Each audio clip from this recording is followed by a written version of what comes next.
My attention has recently been drawn to the ongoing UDA campaigns in central Kenya. As you all know, we do have two presidential candidates, and that is William Ruto and Raila Odinga.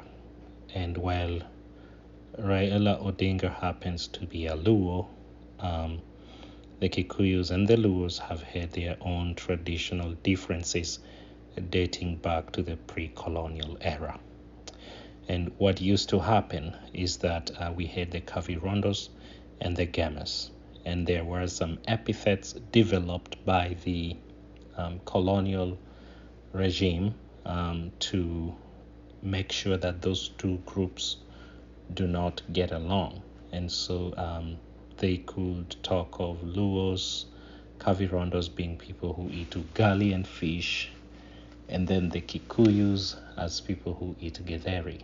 And so the colonialists positioned ugali as an unwanted staple food for the Agikoyus, and the githeri as superior among the Agikoyu.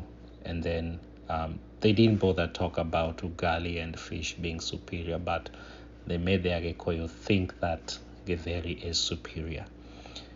Now, what the UDA team has been doing, especially when Baba began to make inroads to central Kenya, is that, and especially around Sagana 3, they knew that if Uhuru made his foray into central Kenya, they faced a threat, to their survival.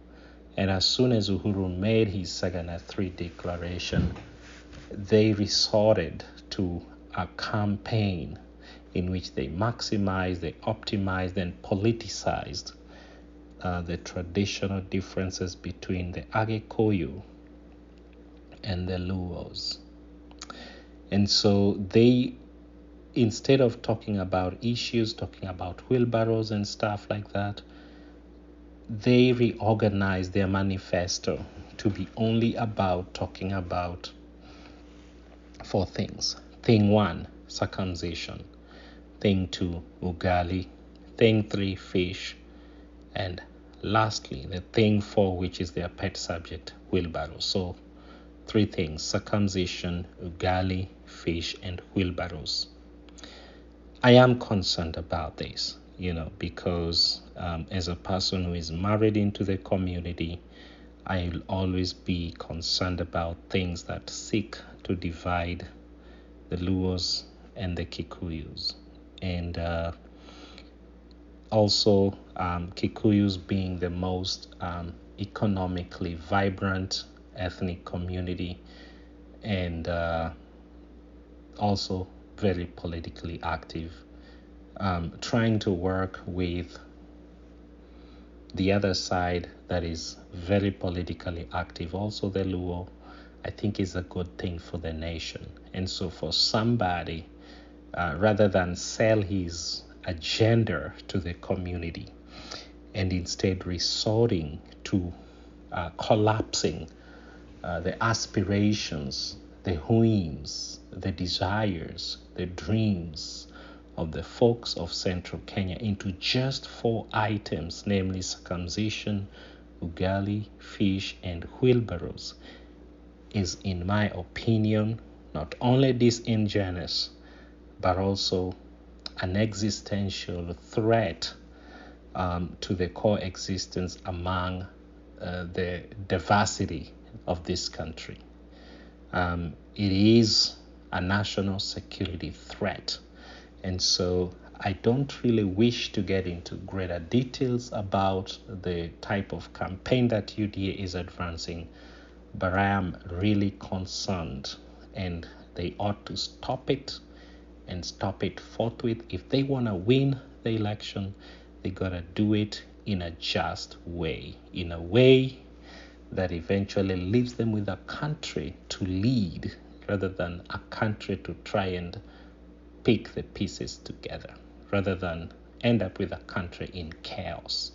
I want them to make sure that they devise a plan to unite this country. And this is a challenge to their very leader, who seems to have a very tight grip on these people. And you know what their modus operandi reminds me of? It reminds me of the Third Reich in Germany, which is pretty much the Hitler rule. And then it also reminds me of Mussolini's Italy. It also reminds me of Stalin's Russia, and they always come with a talk of work, work, work. Ruto, wira ni wira, all that stuff. 10 years later, in all these nations, the Germans, the Italians, the Russians, the Japanese, all these nations had collapsed after they started that talk of a workers' party, where work is work, wira ni wira. It didn't last 10 years before the very fabrics of those nations collapsed. I'm not saying work is bad, but when you try to organize a nation around work rather than work around a nation, then bad things can happen. And that's when we talk about fascism, we talk about communism, we talk about socialism. And for a nation as democratic and capitalistic like Kenya, in order to transform it into the kind of a workers' party based organization, you would have to dismantle the very foundations and fabric of the nation to remodel it into how Ruto really wants it to be. And I think that's pretty much it. I don't wish to get into greater details about it, like I told you, because some of these matters are matters of national security